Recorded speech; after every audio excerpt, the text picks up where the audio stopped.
It reminds me of when I was young and free and carefree and skipping in the meadows. No, I was never skipping in the meadows, but it does bring me back. Guess what we're doing today? Look what I found in my mother's cookbook collection. I'm going to bring it down here so Sophie can have a look. We are doing a Battenburg. Not this recipe, just a different twist. We are doing a Battenburg. Who remembers the ye old Battenburg? I'm now showing my age. I was a 70s chick. So lads, we are doing Battenburg today. Do not let that put off. Let you put off. Put off, let you put off. Don't let that put you off. Because it's a Victoria sponge. Victoria sponge. Lads, we have been doing this from day one. Groundhog Day today. Except we're doing it with a twist. So to begin with, I am preparing a tin. I have got butter. I've put butter into my bowl, 350 grams of butter. And just remember, my students remember, everybody remember, think of a rhythm. 350, 350, and 350, and 6, 350, 350, 350, and 6. 350 grams of caster sugar, 350 grams of butter, 350 grams of self-raising flour, and 6 eggs. 350, 350, 350, and 6. So I'm very lucky I have a 8-inch square tin, but this has also got a divider, a removable divider. So you can take it out like so and create 2 loaf tins should I wish. Now, before I begin, to even line a tin and make it easier for yourself, just a very quick tip, is that I sit my tin on a square bit of greaseproof, like so. Then using my trusty scissors, let's pretend we have the scissors in my hand, and snip, snip, snip, snip on the corners. And as I snip only in one section of the corners, I then fold it in, and as I fold it in, I create a crease. Fold it in and create the crease. Fold it in and create the crease on the corners, makes a snug fit. So when you're putting it into your tin, you have lined your tin and also the sides of your tin. And it is perfect for today's bake. The reason I am lining the sides is because we are partitioning and we are separating using a metal separator. But lads, don't despair, because you can use your own separator with some tinfoil. So all I've got is some tinfoil, rolled out like so, double thickness. Now I don't have a cereal card because I decanted all my cereal into boxes, which means I don't have any cardboard. So if you have cardboard, you put a little bit of cardboard sandwiched in between your cardboard, in between your tinfoil, and then you create your barrier between your tin and just wiggle it to fit. So you then have a little cage to sit into the tin and you can create exactly the same. So moving on, we'll whiz, whiz, whiz. So we have got our 350 of butter. This is so exciting!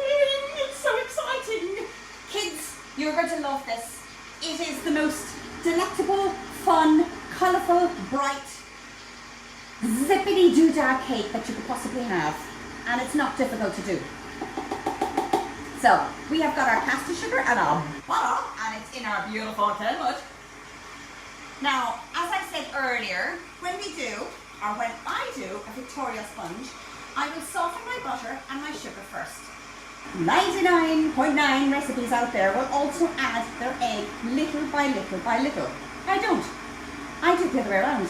I use my butter and my sugar, and then I add my flour. So in goes my self-raising flour, 350 grams of self-raising flour. It's a bit dusty. This is a fantastic recipe also for gluten-free, in that use 350 grams of Dove Farm self-raising flour, and you're also going to use 1 full teaspoon of xanthan. I'm not adding any baking powder to this. It is self-raising flour. Normally add a little bit of baking powder when I'm doing my Victoria sponge. Not today. I am just using my beautiful, glorious free-range eggs, one at a time. Turn up the speed a little bit just to emulsify the eggs. Going to have a quick look in there so just to see that we're doing one at a time. Lickety-plop. So you're looking for 6 large eggs, and the large eggs are roughly about 300 grams in weight. So if you had small eggs, you're looking for about 300 grams in weight. All I'm going to do a bit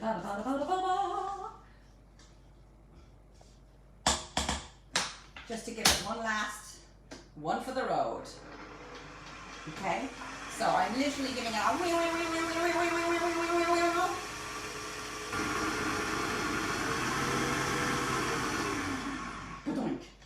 now, what I do when I have got my sponge all ready, because I've done this a couple of times, lots of times over the years, I find by weighing the batter mix and then splitting it into 2 bowls, you can colour one and you can flavour one. Notice I haven't added any vanilla and I haven't added any almond extract.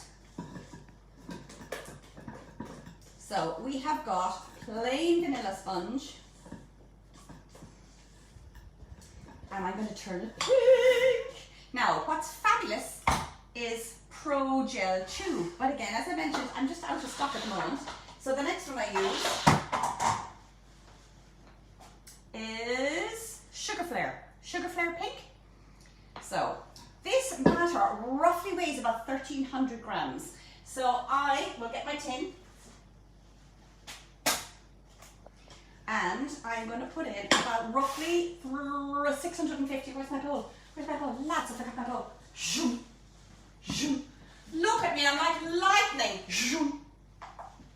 And down, and up, and down. Don't forget, we're going to be Joe Wicks tomorrow. We're going to be bouncing around like Tigger. So I've got my measuring bowl. And in goes 650 grams of batter. So we have got batter. Don't need to weigh it out on this one because I know we have the same. This is where I'm going to be adding my pink. So with a tiny bit.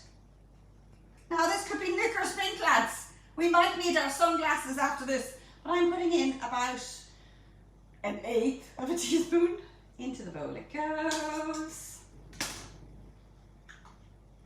Don't do or you'll end up with a pink tongue. So I've got the colour in the bowl, and then I am just going to give it a one last. Oh, lads, stand back. Hold on to your britches. This is going to be a good old pink colour. Oh, it's not too bad actually. It's not. I thought it was going to be completely knickers pink. You see? So again, fabulous for your upper arm strength. You will have arms like Arnold Schwarzenegger for the summer. I'll be back. So I'm just making sure it's completely mixed through. This is superb to change this retro cake into a black forest. Oh my God. You can change it and you have one pink, and you can introduce your raspberry extract or Vera's beautiful freeze-dried raspberries. You could put it into the vanilla sponge, and then you could just chocolate, and suddenly you've got chocolate, and then you've got raspberry. You can do a coffee and walnut. Oh my God. So in goes the pink vanilla sponge into the tin. I'm probably squinting like that because I've realised my glasses are on the top of my head. So apologies if I'm squinting, because Trish in her wisdom left her glasses on her head. Just making sure. Oh, a bit flinging through the air. So we have got our pink. I'm just pushing it into the corner.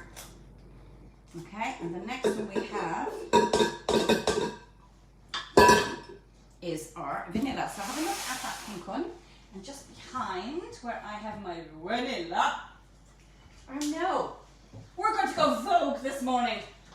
Lads, we are going to go Vogue. I should have measured this out, but at this stage is where I add a tiny bit. So you're talking about half a teaspoon of almond extract.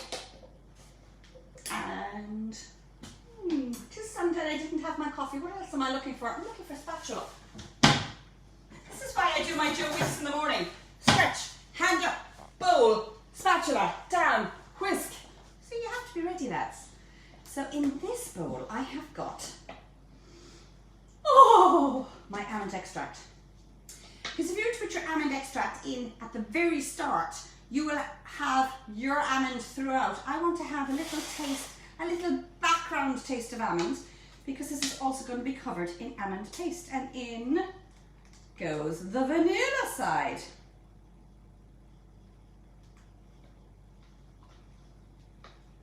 Whoa. Now these tins are kind of cool. They're silver wood. And I said, it's just that they're very versatile. So I do a Christmas cake as well. You can put in your Christmas cake as an 8-inch fruit cake, which is a divider straight down the middle, so then you can actually have another divider and you've got 4 individual Christmas cakes going up. Don't mention the C word. So can you see? This is going into a 180 oven, and it's going in for 45 minutes until they're risen beautifully. In that goes Alexa. Set timer for 45 minutes, please. 45 minutes, starting now. Clean as you go, clean as you go. Move this over here. Squirt, squirt, squirt, squirt, squirt, squirt, squirt, squirt, squirt. Now, give this a bit of a clean, clean, clean. Clean as you go, clean as you go. Now, the next step.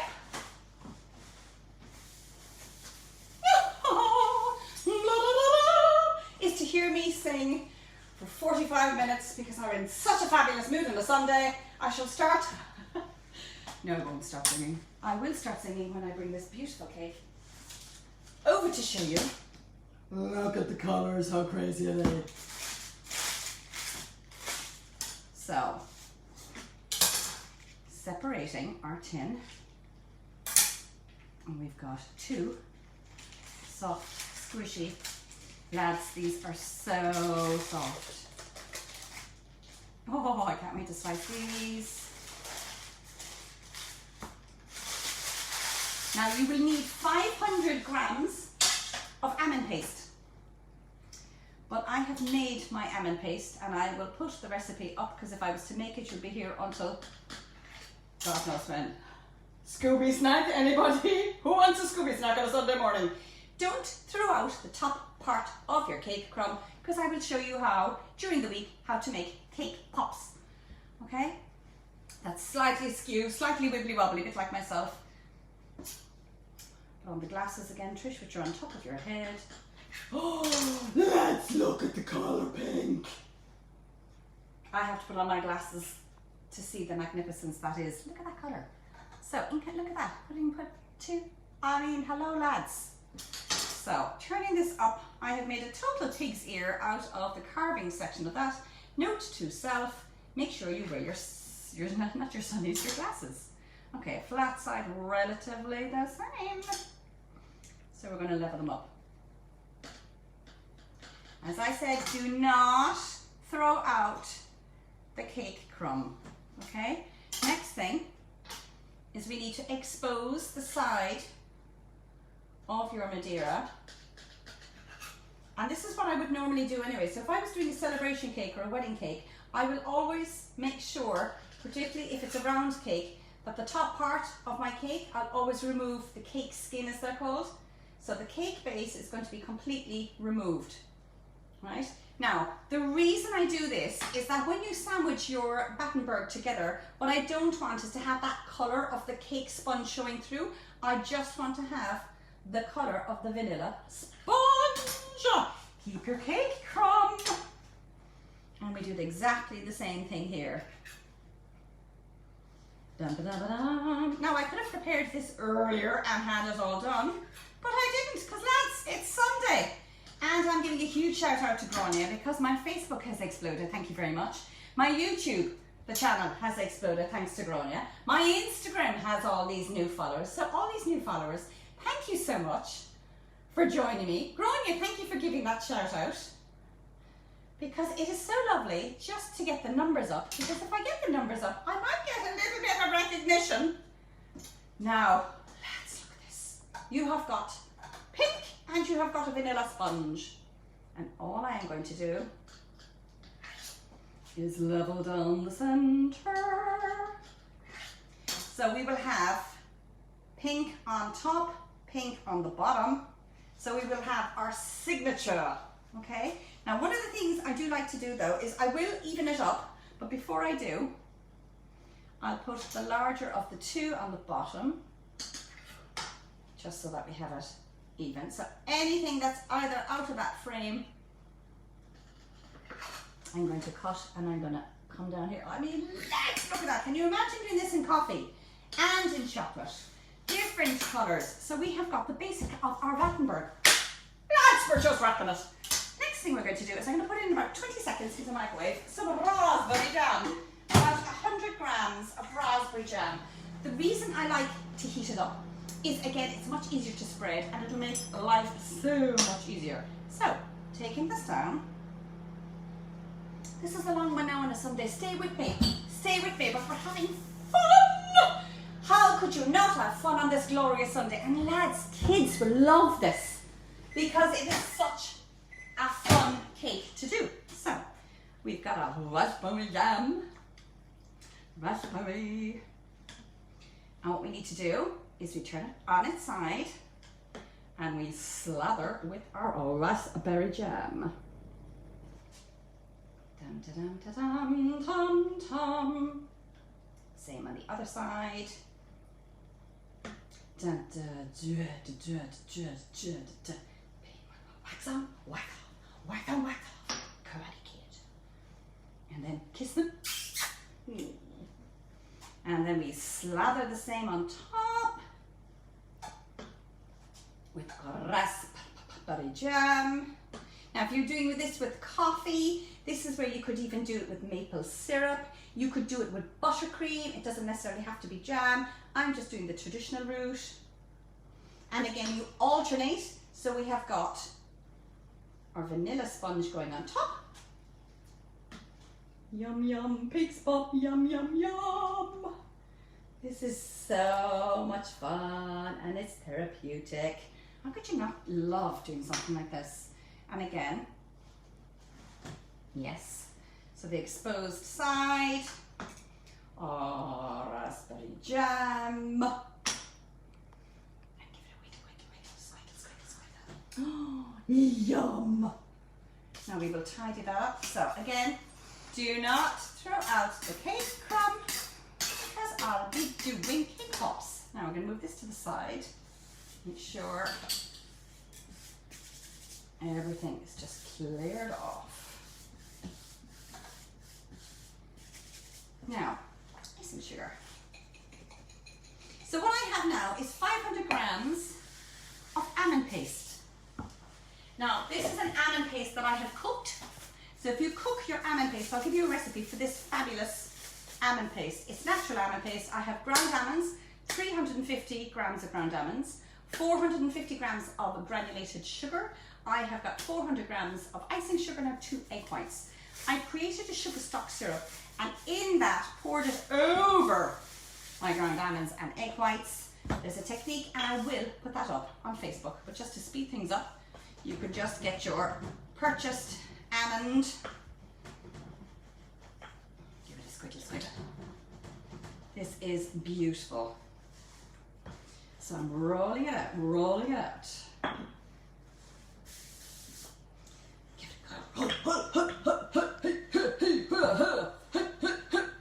Sound effects are optional. Just gets me motivated in the morning. Beautiful. Now, another trick when it comes to measuring, where's my beautiful, there it is, the length of the almond paste. If you use a ribbon, hold the ribbon all the way across the top down the sides, I need to have at least that length, so just not much further to go. The same with the width, up, across and down. So we've got the width bang on, and the length is just a tad bit longer. So we have our almond paste. Now, I'm not even worried about the scraggly bits and everything else because I'm going to chop that to suit. So I need the width and the length to make sure we have a perfect size. Yay! Lengthwise, amazing. So we now have our jam. Oh my God, the silence.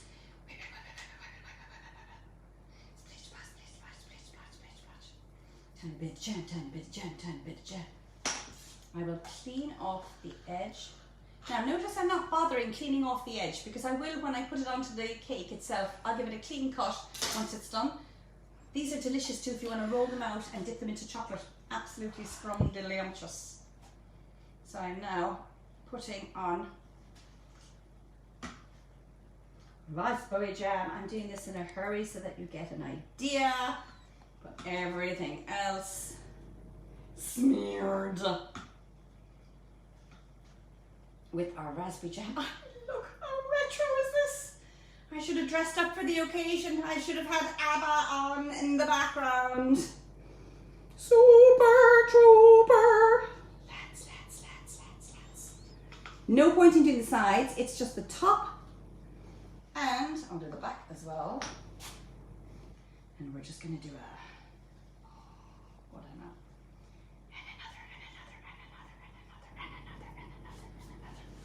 Notice my hands are covered in jam.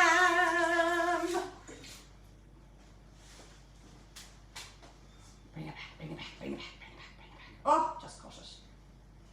And we have got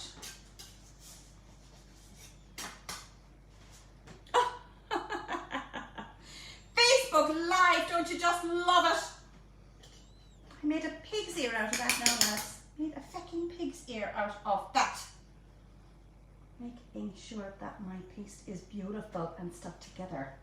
Oh, lads, I'll give it a clean cut.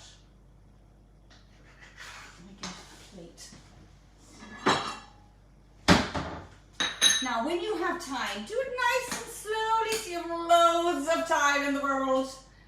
I will finish this up and show you the magnificent sponge in its glory, properly assembled, but on a fast whim and a knockout in less than 20 minutes, lads. I had to do it fast.